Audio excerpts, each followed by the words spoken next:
ہشام بن عروہ نے بیان کیا، انہوں نے اپنے بھائی عبداللہ بن عروہ سے، انہوں نے اپنے والد عروہ بن زبیر سے، انہوں نے عائشہ رضی اللہ عنہا سے،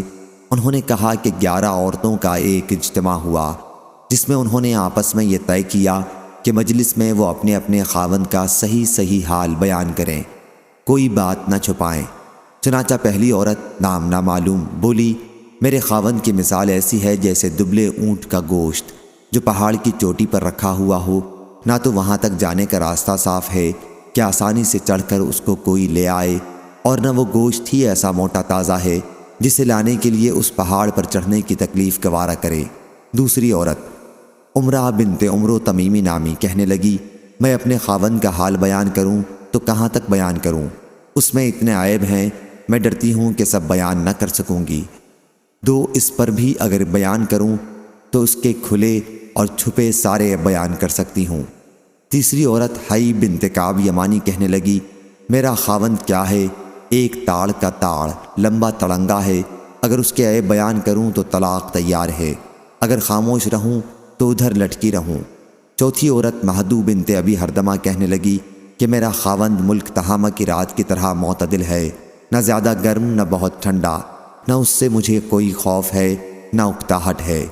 پانچویں عورت کبشہ نامی کہنے لگی کہ میرا خاوند ایسا ہے کہ گھر میں آتا ہے تو وہ ایک چیتا ہے،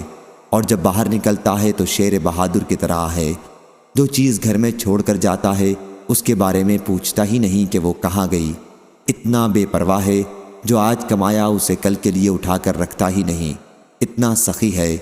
چھٹی عورت ہند نامی کہنے لگی کہ میرا خاوند جب کھانے پر آتا ہے تو سب کچھ چٹ کر جاتا ہے، اور جب پینے پر آتا ہے تو ایک بوند بھی باقی نہیں چھوڑتا، اور جب لیٹتا ہے تو تنہائی اپنے اوپر کپڑا لپیٹ لیتا ہے اور الگ پڑ کر سو جاتا ہے، میرے کپڑے میں کبھی ہاتھ بھی نہیں ڈالتا کہ کبھی میرا دکھ درد کچھ تو معلوم کرے۔ ساتویں عورت حی بنت علقمہ، میرا خاوند تو جاہل یا مست ہے، صحبت کے وقت اپنا سینہ میرے سینے سے لگا کر اوندھا پڑ جاتا ہے، دنیا میں جتنے عیب لوگوں میں ایک ایک کر کے جمع ہیں وہ سب اس کی ذات میں جمع ہیں، کم وقت سے بات کروں تو سڑ پھوڑ ڈالے یا ہاتھ توڑ ڈالے یا دونوں کام کر ڈالے۔ آٹھویں یاسر بنت اوس کہنے لگی، میرا خاوند چھونے میں خرگوش کی طرح نرم ہے اور خوشبو میں سونگھو تو زعفران جیسا خوشبودار ہے۔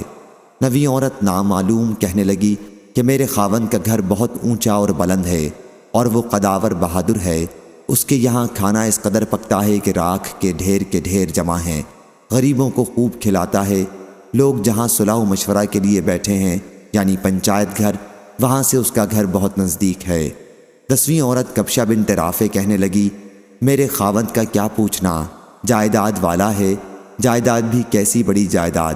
ویسی کسی کے پاس نہیں ہو سکتی، بہت سارے اونٹ جو جا بجا اس کے گھر کے پاس جٹے رہتے ہیں، جنگ میں چرنے کم جاتے ہیں، جہاں ان اونٹوں نے باجے کی آواز سنی بس ان کو اپنے ذبح ہونے کا یقین ہو گیا۔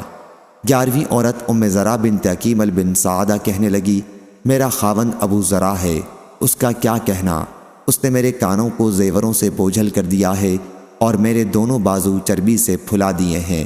مجھے خوب کھلا کر موٹا کر دیا ہے کہ میں اپنے تئیں خوب موٹی سمجھنے لگی ہوں۔ شادی سے پہلے میں تھوڑی سی بھیڑ بکریوں میں تنگی سے گزر بسر کرتی تھی، ابو زرع نے مجھ کو گھوڑوں، اونٹوں، کھیت کھلیان سب کا مالک بنا دیا ہے، اتنی بہت جائیداد ملنے پر بھی اس کا مزاج اتنا عمدہ ہے کہ بات کہوں تو برا نہیں مانتا، مجھ کو کبھی برا نہیں کہتا، سوئی پڑی رہوں تو صبح تک مجھے کوئی نہیں جگاتا، پانی پیوں تو خوب سیراب ہو کر پی لوں۔ رہی ابو زرع کی ماں میری ساس تو میں اس کی کیا خوبیاں بیان کروں، اس کا توشہ خانہ مال و اسباب سے بھرا ہوا، اس کا گھر بہت ہی کشادہ۔ ابو زرع کا بیٹا وہ بھی کیسا اچھا خوبصورت، نازک بدن، دبلا پتلا، ہری چھالی یا ننگی تلوار کے برابر اس کے سونے کی جگہ، ایسا کم خوراک کہ بکری کے 4 ماہ کے بچے کے دست کا گوشت اس کا پیٹ بھر دے۔ ابو زرع کی بیٹی وہ بھی سبحان اللہ، کیا کہنا، اپنے باپ کی پیاری، اپنی ماں کی پیاری، تابع فرمان اطاعت گزار، کپڑا بھرپور پہننے والی، موٹی تازی، سوکن کی جلن ابو زرع کی لونڈی، اس کی بھی کیا پوچھتے ہو، کبھی کوئی بات ہماری مشہور نہیں کرتی، گھر کا بید ہمیشہ پوشیدہ رکھتی ہے، کھانے تک نہیں چراتی، گھر میں کوڑا کچرا نہیں چھوڑتی، مگر ایک دن ایسا ہوا لوگ مکھن نکالنے کو دودھ مت رہے تھے صبح ہی صبح ابو زرع باہر گیا۔ اچانک اس نے ایک عورت دیکھی جس کے 2 بچے چیتوں کی طرح اس کی کمر کے تلے 2 اناروں سے کھیل رہے تھے۔ مراد اس کی دونوں چھاتیاں ہیں جو انار کی طرح تھیں۔ ابو زرع نے مجھ کو طلاق دے کر اس عورت سے نکاح کر لیا۔ اس کے بعد میں نے ایک اور شریف سردار سے نکاح کر لیا جو گھوڑے کا اچھا سوار عمدہ نیزہ باز ہے۔ اس نے بھی مجھ کو بہت سے جانور دے دیے ہیں اور ہر قسم کے اسباب میں سے ایک ایک جوڑا دیا ہوا ہے، اور مجھ سے کہا کرتا ہے کہ ام زرع خوب کھا پی، اپنے عزیز و اقربا کو بھی خوب کھلا پلا، تیرے لیے عام اجازت ہے، مگر یہ سب کچھ بھی جو میں نے تجھ کو دیا ہوا ہے اگر اکٹھا کروں تو تیرے پہلے خاوند ابو زرع نے جو تجھ کو دیا تھا اس میں کا ایک چھوٹا برتن بھی نہ بھرے۔ صحیح بخاری حدیث نمبر 5189۔